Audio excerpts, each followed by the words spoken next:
உள்ளங்களுக்கு வணக்கம். நம்ம ஒவ்வொரு நாளும் ஒவ்வொரு பதிவும் பார்த்துட்டு வரோம்ல. அது அடிப்படையில் இன்னைக்கு வியாழக்கிழமை. வியாழக்கிழமைங்கும் போது நம்ம எப்போதுமே திருக்குறளோடு கதை தானே பார்ப்போம். அந்த திருக்குறளோடு கதை என்னன்றத இந்த பதிவில் பார்த்துடலாமா? என்ன அப்படின்னா இது எல்லாருக்கும் தெரிஞ்ச கதை தான். என்ன அப்படின்னா ஒரு ரொட்டி துண்டு ஒரு சாலை ஓரமா கிடந்திருக்கு. ரொம்ப நாளா பசியில வாடிக்கிட்டு இருந்த ரெண்டு பூனைங்க என்ன பண்ணிடுச்சு, ஒரு பூனை பார்க்குது இந்த ரொட்டி துண்டை. பார்த்துட்டு அது எடுக்க போறதுக்குள்ள இன்னொரு பூனை அந்த ரொட்டி துண்டை எடுத்துருது. எடுத்ததுக்கு அப்புறமா ரெண்டு பேருக்குள்ளேயும் சண்டை வந்துச்சு. நான் தான் ரொட்டி துண்டை பார்த்தேன், அதனால இது எனக்கு தான் அப்படிங்குது. இன்னொரு பூனை இல்ல நான் தான் எடுத்தேன், அது எனக்கு தான் அப்படின்னு சொல்லி ரொம்ப பெரிய சண்டையா இருக்கு. ரொட்டி துண்டை இதுங்க விட்டு கொடுத்து போயிருந்தாலாவது நல்லா இருந்திருக்கும். இதுங்க சண்டை போட்டுட்டே இருந்திருக்குங்க. ஒரு குரங்கு இந்த பூனைங்க ரெண்டுத்தையும் ஏன் சண்டை போடுறீங்க, என்ன பிரச்சனை என்ன அப்படின்னு கேட்குது. அப்போ கேட்கும்போது அந்த ரெண்டு பூனைங்களும் சொல்லுது, இல்லை இந்த ரொட்டி துண்டை இருக்கே இதை நான் தான் பார்த்தேன், அப்போ எனக்கு தானே இந்த ரொட்டி துண்டு சொந்தம் அப்படிங்குது ஒரு பூனை. இன்னொரு பூனைகிட்ட கேட்டால் இல்லை நான் தான் இதை எடுத்தேன், அப்போ எனக்கு தானே சொந்தம் இந்த ரொட்டி துண்டு அப்படின்னு சொல்லி ரெண்டு பேரும் திரும்ப பயங்கரமாக சண்டை போடுது. உடனே குரங்கு சொல்லுது, இதுக்கு நான் ஒரு தீர்வு சொல்கிறேன்னு ஒரு தராசு எடுத்துட்டு இந்த ரொட்டி துண்டை பாதியா பிச்சு ஒரு தராசுல ஒரு ரொட்டி துண்டையும் இன்னொரு தராசுல இன்னொரு ரொட்டி துண்டையும் வச்சுட்டு அந்த தராசு அப்படி நிறுத்தி பார்க்கும்போது ஒரு தராசு மேலே போயும் ஒரு தராசு கீழே இருந்துச்சான். உடனே இந்த பூனைங்கெல்லாம் என்ன பண்ணிச்சான், தாங்க அப்படின்னு.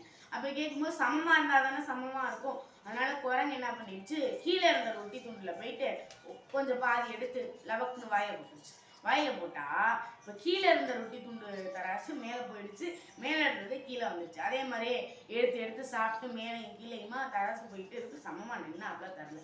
அப்படி இருக்க உடனே என்ன ஆகுது, கடைசியா அது ரொம்ப சாப்பிட்டு சமமாகவே ஆகலையா.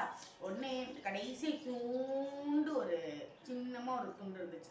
இதை பார்த்து அந்த பூனைங்க கேட்டுச்சான், பாவமாக கேட்டுச்சான், ஏம்மா குரங்கு நீதிபதி, எனக்கு கொஞ்சம் இந்த ரொட்டி துண்டையாவது கொடுங்க, நான் சாப்பிட்றேன், இல்லைன்னா அவன் சாப்பிடட்டும், யாராவது ஒருத்தர் சாப்பிடட்டும், அதையாவது தாங்கலேன் அப்படின்னு சொல்லி கேட்ட உடனே அந்த குரங்கு சொல்லிச்சான், இல்லை நான் நீதி பார்த்தேன்ல, உங்களுக்கு நீதிபதியாக அவங்க சண்டையிலேருந்து விலக வச்சேன்ல, அதனால எனக்கு இதுக்கு சம்பளம் வேணும், அதனால இந்த ரொட்டி துண்டு எனக்கு தானே எடுத்து வாயில போட்டுச்சான்.